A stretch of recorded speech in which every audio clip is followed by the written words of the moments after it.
Hey guys, welcome back to my channel. Hope everybody's in good spirits. I hope everyone's been safe.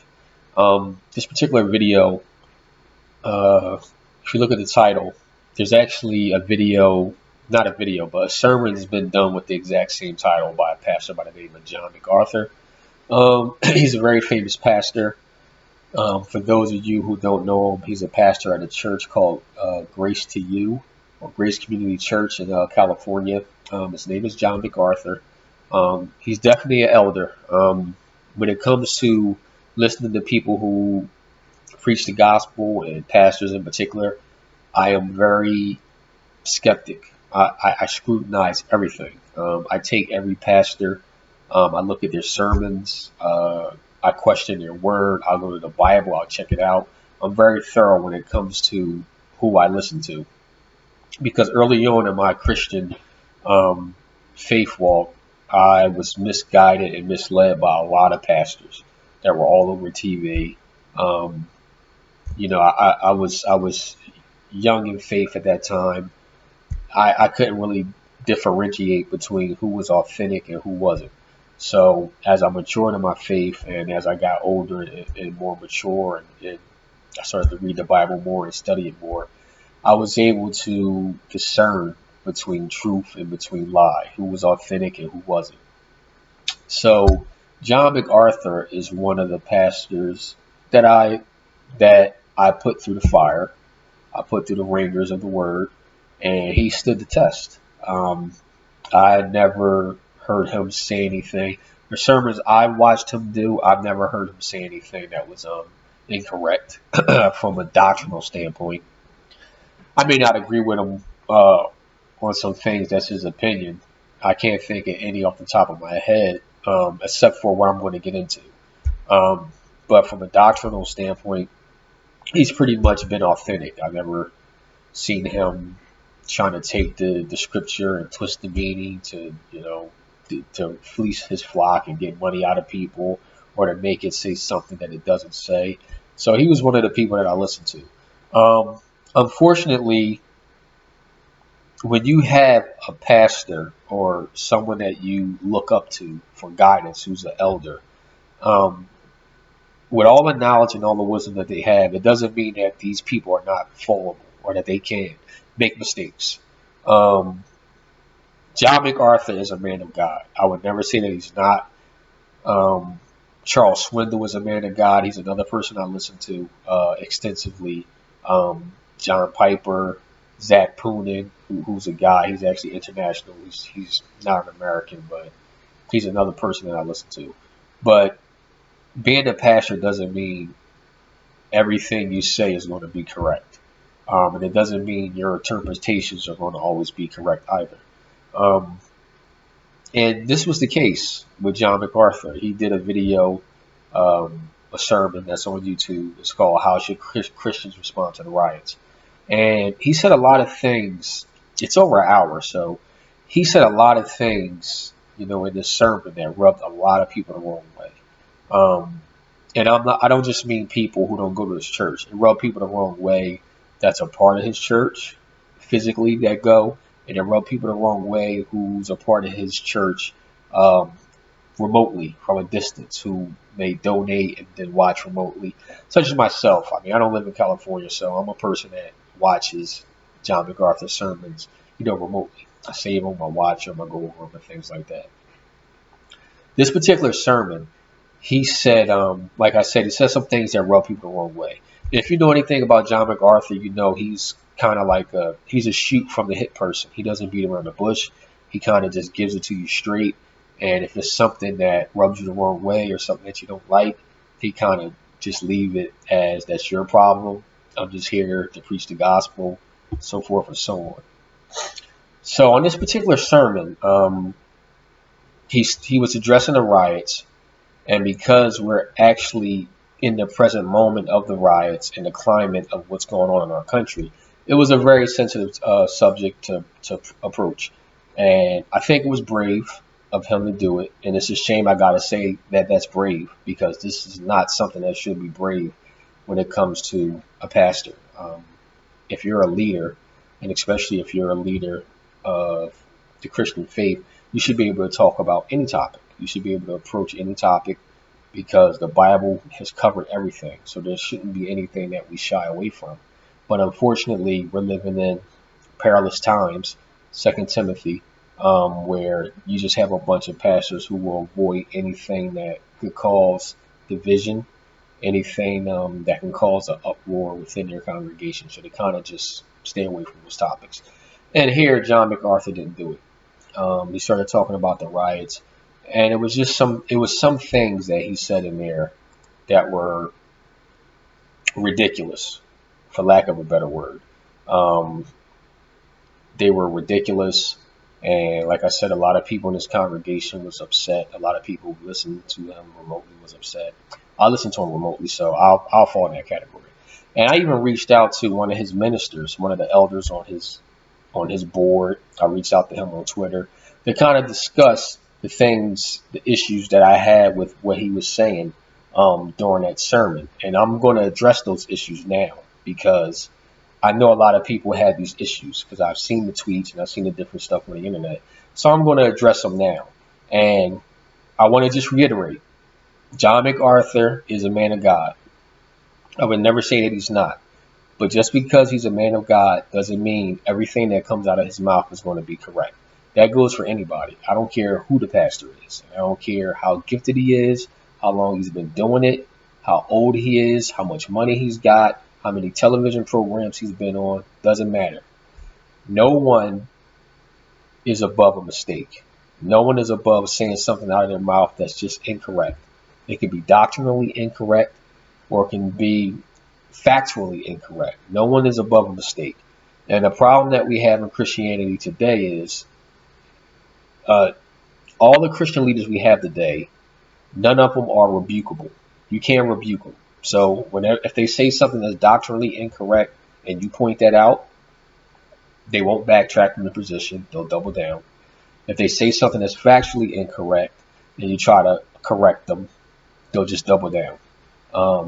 They're really not. The more wisdom you get and the more knowledge you get and the more experience you get, it kind of works. It works against you. Because for some reason, as human beings, as we become more successful, more knowledgeable, or more wise, we start to think that everything we say or everything we do is pretty much the right thing. And this is the same issue that Moses had with God, that we have with God. Whenever we get too much or we have too much, we start to run off and start doing things on our own or saying things that we shouldn't say, saying things that are incorrect. And unfortunately today, there's no one there to correct them. And even if there was, I don't think they would listen to correction at this point anyway. And that goes for any pastor. I've never seen a pastor today say something that was doctrinally incorrect or factually incorrect, and someone points it out to them and they say, "You're right, I was wrong," and then they backtrack. I've never seen it. I've never seen it anyway from a very popular pastor. And I'm sure there's pastors out there who you can correct on something and they'll actually accept the correction. But I just mean from a mega pastor standpoint, I've just never seen it. We know there's a lot of pastors out there who are preaching erroneous doctrine, prosperity doctrine, all kinds of ridiculous doctrine. And no matter how many people of God point out to them that this is incorrect, they don't backtrack from it. They just double down on it and then proceed further into just being incorrect and misleading people. So no one is above making a mistake. So let's jump right in it. John MacArthur talked about BLM, Black Lives Matter. I didn't really have an issue with anything he said there. I definitely agree with John MacArthur when it comes to Black Lives Matter. It's not a Christian organization. I would not suggest any Christian join it. I would not suggest any Christian participate in their activities. If you're following Christ, let me purpose that. If you're following Christ, no. There's a lot of people that say they're Christians, but they're not following Christ. And the truth is, if you're not following Christ, then you're not a Christian. You can't just be a Christian with your mouth. You have to be a Christian in your heart and with your life. You have to follow him in order to be a Christian. So if you are following Christ and you are a Christian and Jesus Christ is your Lord and Savior, then everything John said about them is pretty much accurate. You can just go to the Black Lives Matter website. You can look at their mission statement, and you can just read the things that they support and stand for. Different equal rights of like transgender men, women. Therefore, breaking down what they call privileges for cisgender people. They're naming like women now are no longer women. They're like cis women. Like they're coming up with these words that don't even exist, that they just made up. So we have women now, then we have cisgender and then transgender. Like it's a bunch of just ridiculous stuff on their website. You can go there and check it out. In fact, I would advise you to, because I used to think that the Black Lives Matter organization was just about police brutality against people of color, particularly black people. I thought that's what it was about. And then, you go to their website and you read their mission statement, and it's about so much more than that. Like it's transgender, uh, homosexuality. It's a whole lot of other stuff that's just thrown in there. So I had no problem with what John MacArthur said about that. In fact, I agree with him. It's not a Christian organization, and if you're a Christian and you're following Christ, you should not join that organization, period. Don't give them money. Don't participate in anything they're doing. I agree with that, 1,000%. The problem is the slogan or the statement, Black Lives Matter. That's something that statement alone and by itself is not a bad statement. I do agree that there's a disproportionate um, amount of police brutality aimed at people that are black. I definitely agree with that. I definitely agree that the policing of black people in general, especially in black, heavily populated neighborhoods, and black people just in general, um, I do believe that it's heavily lopsided. I mean, I've seen it. I've seen how cops treated people who were non-black versus how they treated people who were black. I mean, I've witnessed it firsthand, and I've experienced myself. I've experienced it myself. You know, God bless that it never was I never suffered any kind of physical abuse. I was never thrown to the ground or tased or anything like that. But a lot of times it can escalate to that point. And the escalation can come so quick. It can come so quick. So thank God that I was never found myself in that position. But I've definitely know I've been treated unfairly when it came to my encounters with police officers. Not that I had a lot of run-ins with them. I'm just talking about traffic things, traffic tickets and things like that. Things happened that I knew was just ridiculous. But I definitely agree with the Black Lives Matter statement on John MacArthur. So we'll move on from that. But I bring that up because a lot of people was upset about that. Because you have a lot of Christians that actually have never read the Black Lives Matter movement mission statement. They literally just think they stand for unfair treatment by police against people of color, black people. Like I did at one time, but really it's a lot more than that. A lot more. So now let me start getting into the meat of some of the things that he said that I had a problem with. Um, John MacArthur said that it was a satanic organization, which I didn't have a problem with that particular. I didn't have a problem with that statement at all. If you read the mission statement, you can just see all the different things they got going on there. It's definitely not of God. So that him calling it a satanic organization did nothing for me. That went through in one ear and out the other. I completely agree with that. It's funny how a statement like Black Lives Matter in itself, looked at in a vacuum, is a very commendable statement. It's pointing out the differences of equality and justice in the country against a particular group of people. But then when you look at what's behind it, like it just blows your mind, and it totally just gives you a completely different picture of the organization itself. And it's sort of like, or it's exactly like the police and like the government, all our branches, whether it be Congress, Senate, is exact representation of different organizations in our country. Looking at Black Lives Matter in a vacuum, you would think it's just about police brutality against black people. And then you go to the website, you read the mission statement, and you see that's not the case. Looking at the police department and the police force in general, you would just see officers, people sworn in, wear badges, hired to protect the citizens of the country. So when you look at that in a vacuum, that looks completely commendable as well. But once you start going behind it, like you go behind with Black Lives Matter, you start to see a whole nother picture of the police department. You're seeing the police brutality. You're seeing the murders. You're seeing the cover-ups. You're seeing the witness tampering. You're seeing evidence being missing. You're seeing false evidence being added. You're seeing coercion. You're seeing bribery.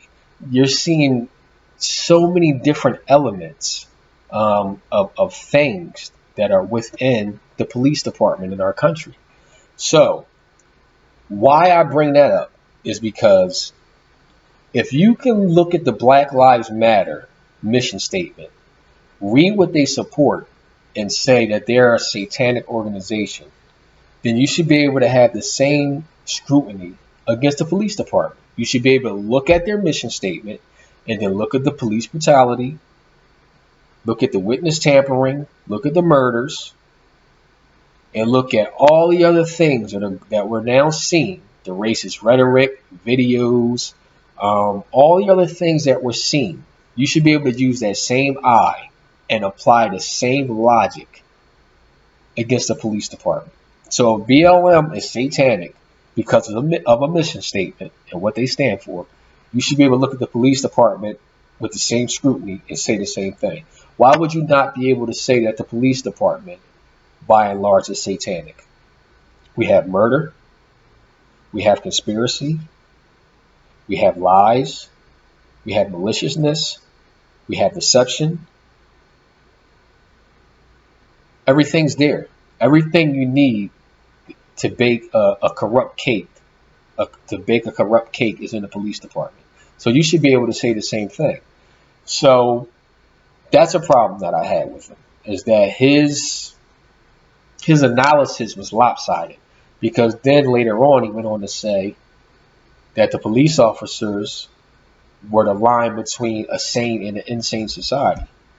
This comment was just utterly ridiculous to me. That was the most ridiculous thing he's probably said during that sermon, or almost anyway. Almost, it's up there. To actually say that the police are the line between a sane and an insane society, I just thought that was absolutely ridiculous. There's a lot of times where the police just make things worse. A situation can be bad or on the verge of being bad, and then the police show up and they just send it over the top. I don't know what it is about cops. People keep saying it's a training. I just want to debunk that.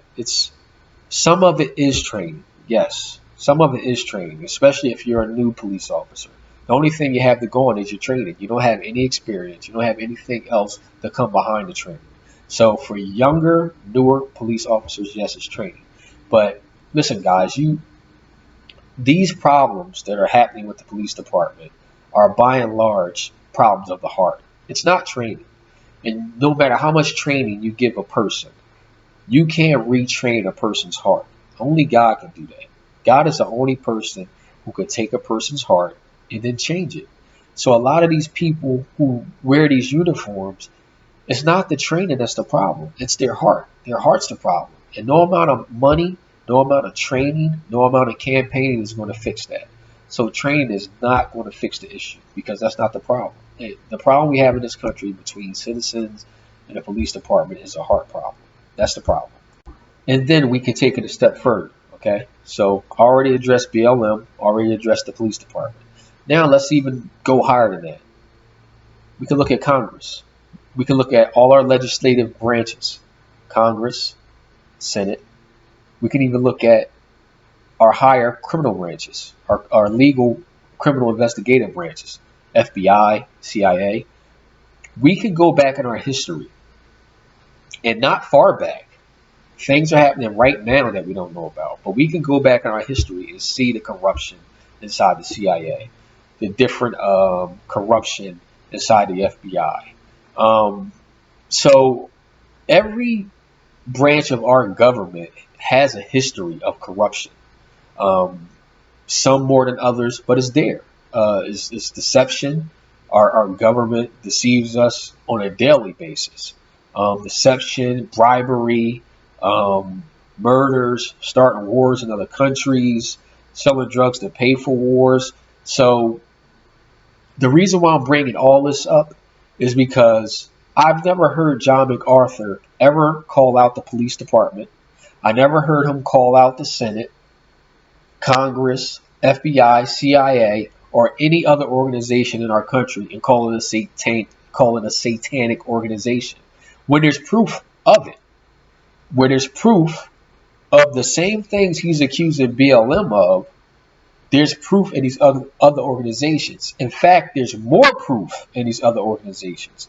BLM hasn't started wars in other countries.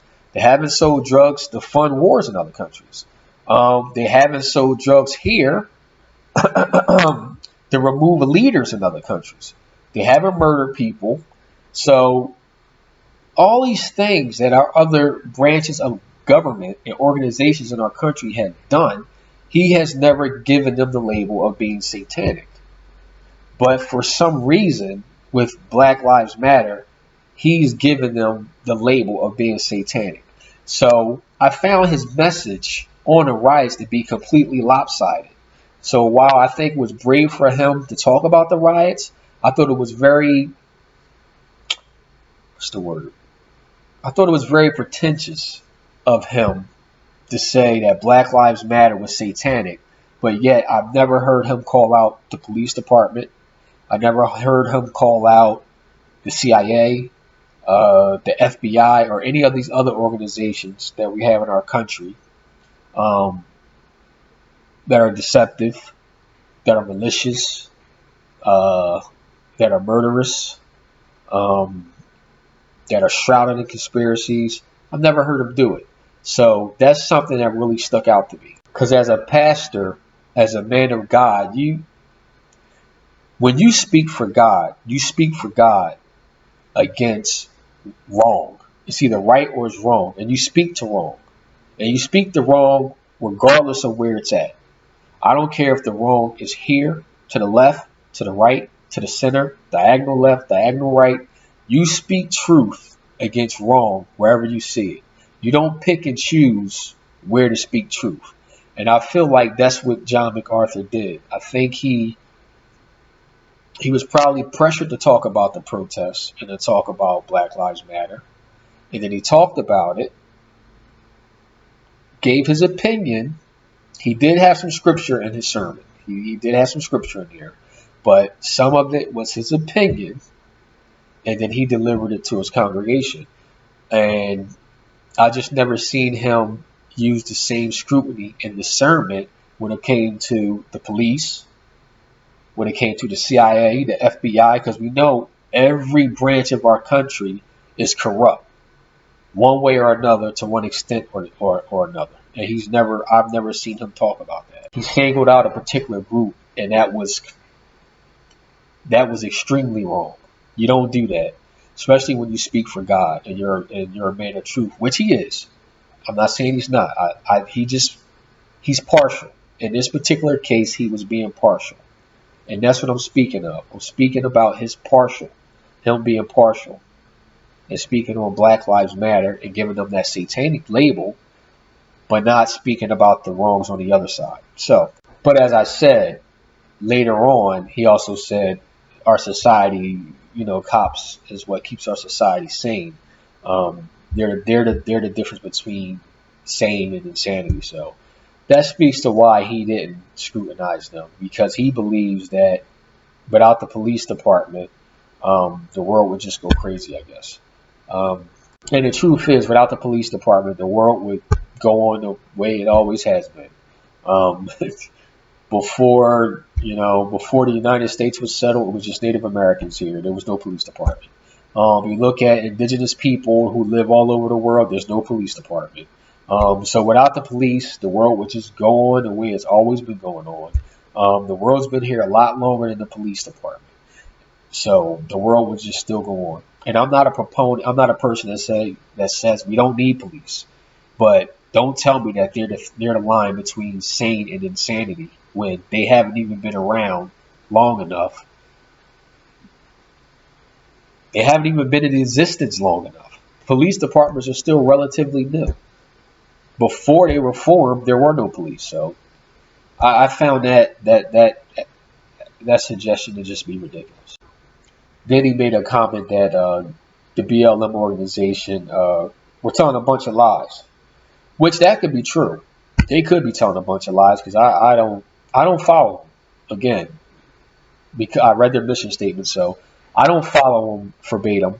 I do try to stay current with what's going on, just for it's wise to do that, especially when you're talking the gospel, teaching the gospel. You want to be current with what's going on. So they could be telling lies, but I'm going to point out two things he said in particular. He said they're lying about police brutality and they're lying about racism. He said there's no widespread racism and there's no widespread police brutality. Let me just tell you like this. Before I was born, when I was born, my mom, her parents, which is my grandparents, their parents, which is my great-great-grandparents, their parents, as far as back as I can remember, people that look like me have been complaining about the police. We can even bring it forward with Martin Luther King, James Baldwin, Muhammad Ali, just different black people in the history of this country who just been complaining about police. So when he said there's no widespread police brutality, so only two things can be true.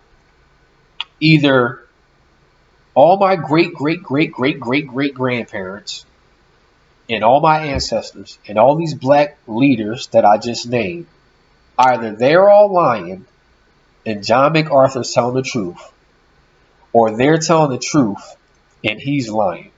Even fast forwarding up to today, seeing the different videos, hearing the different recordings, looking at the history of the police department in this particular country as it comes to how they relate to black people, looking at all that, all the court cases, all the evidence, all the documents, not only from state departments, but from federal, the FBI, looking at all this stuff, even looking at the different meetings and the different videos and recordings coming out of meetings with the United Nations, looking at all this stuff, my personal experience, the experience of people in my family, friends, like I said, great grandparents, cousins, uncles, aunts, black civil rights leaders, and everything like that. Looking at everything I saw, everything they said,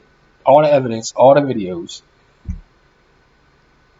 either they're all lying, and what I'm seeing is, and what I experience is a figment of my imagination, and John MacArthur is right, or John MacArthur is wrong, and everybody else is right. So that was a statement that he said that I really had a problem with, because that's his opinion. That's not even a fact. That has nothing to do with doctrine. That's not theology. That's not Bible. That's his opinion. His opinion is that everyone's saying that there's a lot of police brutality against black people. in this country is wrong. He's saying it's not widespread. What's your definition of widespread? If I could point out cases in California, which I live in New Jersey, so California is way on the other side of the country for me.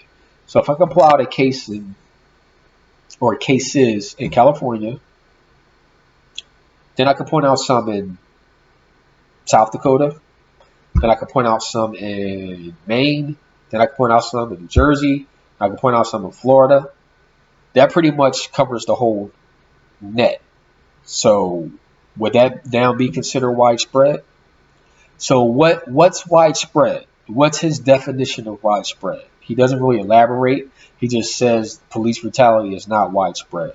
So I don't know his particular definition on that, but to me, if I can point out cases of police brutality from one end of the country all the way to the other end of the country, from north to south, east to west, to me, that's widespread. So that was a statement he made that I completely disagree with him again. And let me reiterate, I've never been physically abused by the police. Thank God. I've never been physically abused by the police.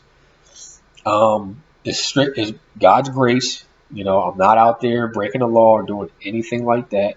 All my run-ins with the police have been traffic related. Seat belt, made a right turn, didn't put on a turn signal, things like that. But I've had things happen during those stops that I was like, you know, this isn't normal what this guy's doing. And at that point, you have two options. You can either raise holy hell, or you can say nothing, keep a cool collective attitude, and then let him do his thing, and then go about the rest of your day as best you can.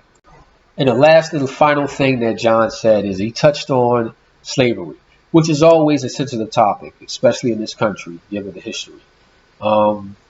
He said, you know, he was talking about how the Bible had, different commandments in there, conditions on slavery. And then he said how people who are enslaved or who suffer oppression should do so gracefully and humbly. God would give them grace. And not to be disrespectful, but that was just spoken from someone who's never been in those circumstances. For instance, I've never been to prison. I don't know what it's like to be in prison. I don't know what it's like to be locked up, eating prison food, needing permission to do this, permission to do that. I have no idea what that's like. But I would never say that a person who's in prison should accept mistreatment humbly, should be, accepted humbly, and, God will give them grace. I would never say that. Obviously, prison is not a comfortable place. Definitely, if you did the crime, you did something wrong, then you have to go to prison if that's what the punishment calls for. So what I'm talking about is mistreatment. I'm not talking about not accepting your prison sentence. What I'm talking about is not accepting mistreatment. And since John MacArthur was using Bible references on how a slave is supposed to conduct himself when he has a master, I went to Exodus as well. And in Exodus, the book of Exodus, there's a whole bunch of different regulations where God lays out a whole bunch of different statements and commands on how you should, not statements, commands on how you should act in a particular situation. So if you go to Exodus, you'll see it, especially Exodus chapter 21. You'll see a whole bunch of stuff in there. In particular, if you go to Exodus chapter 21, verse 26 and 27, there's two verses in there. One stating, if you have a slave and you strike them with a rod, or you strike them with something and you knock out their eye, as a consequence to you, and as something that's gained for them, they should be let go. They should now go free. And then knocking out a person's eye that's pretty severe. We have two eyes, but Who wants to walk around with one? That's pretty severe. So then in the next verse, verse 27, it says, if the master strikes a slave and they knocks out their tooth as a consequence to them and as something that's gained to the slave should be freed. So if you strike your slave and knock out their tooth, they should now be freed. That's their gain and that's your punishment. You no longer have power over the slave. So we're seeing two different extremes: an eye being knocked out and a tooth being knocked out. Well, we know in this country, slavery in this country, the beatings of slaves was a lot more severe. You had slaves that were being lashed 20, 30, 40, 50 times. Slaves getting their fingers chopped off, their foot chopped off, their hands chopped off, so ears chopped off. So we know that the treatment of slaves in this country was far, far worse and far succeeded all the regulations that was in the book of Exodus. So when John MacArthur says that a slave should suffer humbly under his master, he's taking it out of context. So yes, the Bible says that, but the Bible has regulations on how a slave is to be treated. So if you knock a tooth out of a slave's mouth, no, that slave is not supposed to suffer humbly. He's supposed to be free. If you struck a slave and they lose their eyesight in one eye, that slave is not supposed to suffer humbly. He's supposed to be freed. So we know at the history of slavery in this country, because of the severity of it, no, the slaves here were not supposed to suffer humbly under their oppression because it far exceeded the regulations that God put in the Bible. So you can see it wasn't balanced what he was preaching. It was a misinterpretation. He was preaching slavery in the biblical sense, how it was in the Old Testament. But it didn't apply to how slavery was in the United States, because slavery in the United States was butchery. It was brutal. It's a brutal practice. There was nothing merciful about it. So when he used that, I found that to be offensive. I found it to be offensive because it was a misinterpretation and a misrepresentation, and he was trying to compare them as if they were apples to apples. Well, clearly they weren't apples to apples. So that's something that rubbed me the wrong way. So as a pastor, anyone speaking for God, you don't even have to be a pastor. If you speak for God, our number one goal is to tell the truth and to stand on truth. It's not to bring our opinion in.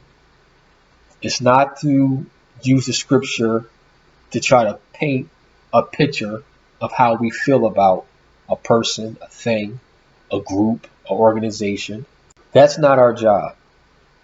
Our job and our calling is to be for Christ, is to stay neutral. I'm completely neutral. I have no political affiliations. I'm not a Republican. I'm not a Democrat. I'm not a liberal. I'm not a progressive. If I was to be anything, I'll just be what people call me. I'm a radical. And I'm fine with that title. I'm fine with being called a radical. John the Baptist was called a radical. The apostles were called radical. So I'm fine with that. I'm fine with that title. Those titles, they mean nothing to me. As long as I'm standing on truth, that's all I care about. So I have no political affiliations. But listening to that sermon that John MacArthur did, that's the first time I ever felt that he wasn't just a pastor. I felt that I sensed bias, that he had some bias.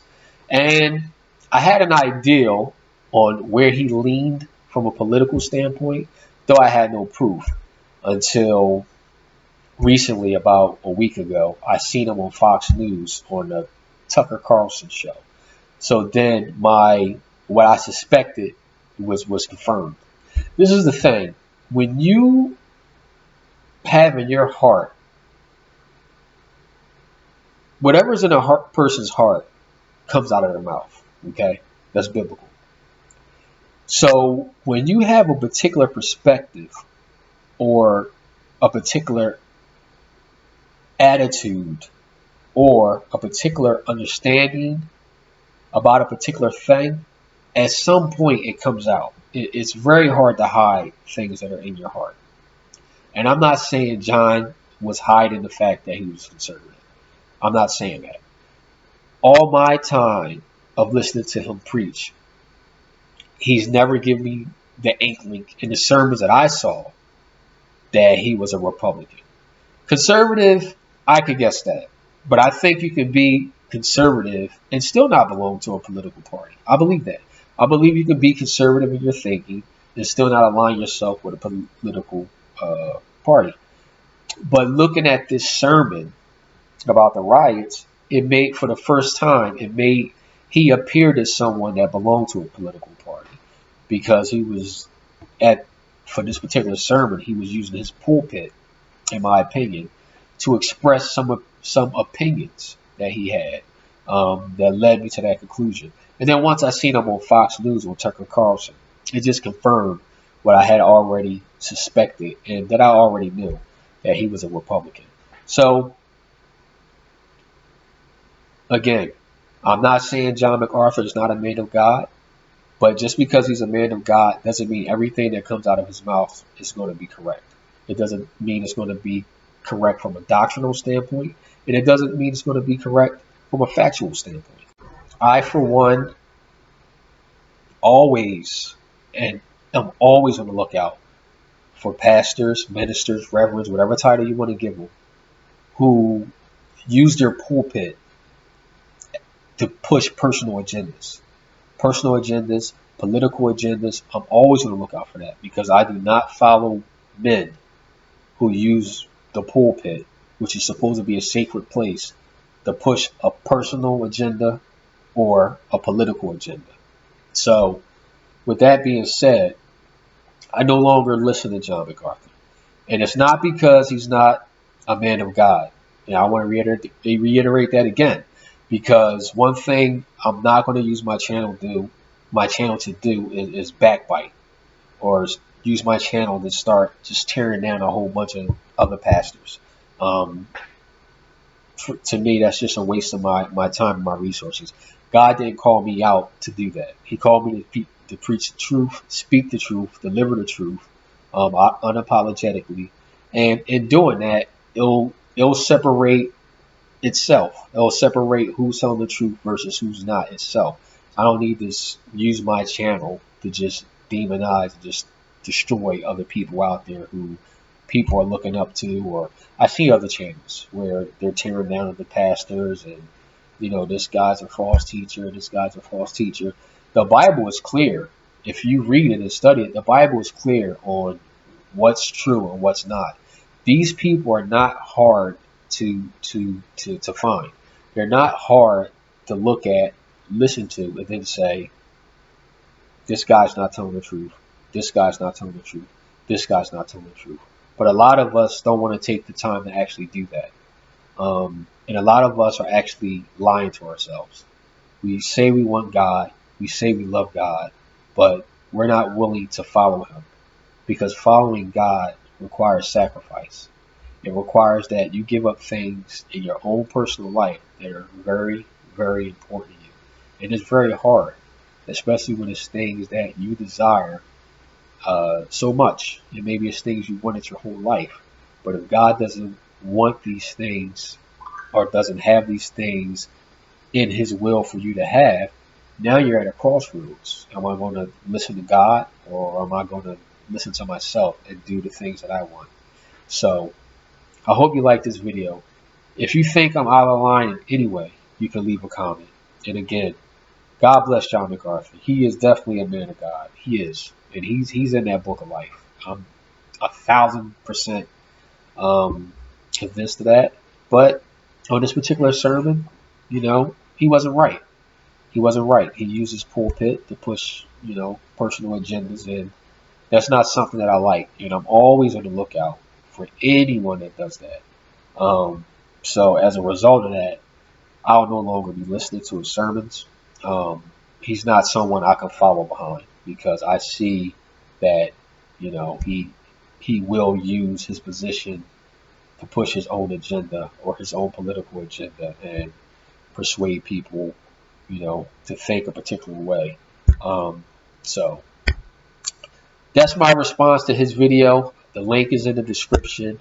Do yourself a favor. Don't just take my word for it. Go there and check it out. You look at his sermon and you come to your own decision on how you feel about it. Go to scripture as well and come to your own decision on how you feel about it. And if you think that he was just being scriptural and there was no bias or anything in there, then that's fine. Um, this is my response to his sermon. If you have any questions, any comments, please leave them below. And thanks for watching the video. All right.